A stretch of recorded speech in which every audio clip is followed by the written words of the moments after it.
दिनाच्या माझ्या तुम्हा सर्वांना महाराष्ट्रातल्या माझ्या सर्व महाराष्ट्र सैनिकांना माझ्या मनपूर्वक शुभेच्छा। मला कल्पना आहे इथे गरम खूप होतंय। दरवर्षी आपण वर्धापन दिन एखाद्या हॉलमध्ये साजरा करतो, तिकडे सगळे तुम्ही येता। यावर्षी मी ठरवलं की म्हटलं 9 तारखेला वर्धापन दिन, 19 तारखेला आपला गुढीपाडव्याचा मेळावा सभा, म्हटलं 9ला पण बोला, 19ला पण बोला, म्हटलं जे काय बोलायचं ते एकदा 19 तारखेलाच बोलून टाकू।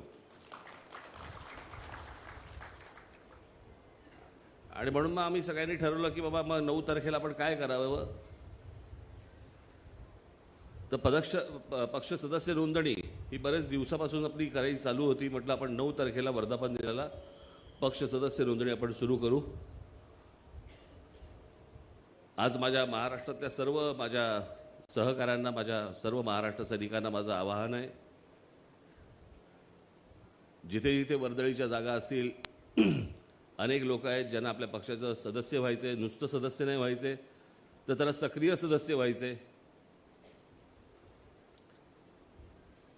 तर ज्या ज्या वर्दळीच्या जागा असतील, मग तिकडे शाळा असतील, कॉलेजेस असतील, मंदिरं असतील, इतर दुसरी कुठच्या मार्केट असतील, त्या सर्व ठिकाणी आपल्या महाराष्ट्र नवनिर्माण सेनेच्या सदस्य नोंदणीचे स्टॉल्स, टेबल्स तिकडे लागली पाहिजेत। तुम्ही लोकांपर्यंत गेलं पाहिजे, लोकांना भेटलं पाहिजे, लोकांशी बोललं पाहिजे। आणि अनेक लोक आहेत ज्यांना, हजारो लोक आहेत की ज्यांना आपल्या पक्षाचं सदस्य व्हायचे, त्यांना सदस्य करून तुम्ही सर्वांनी घ्या। आज महाराजांच्या आशीर्वादाने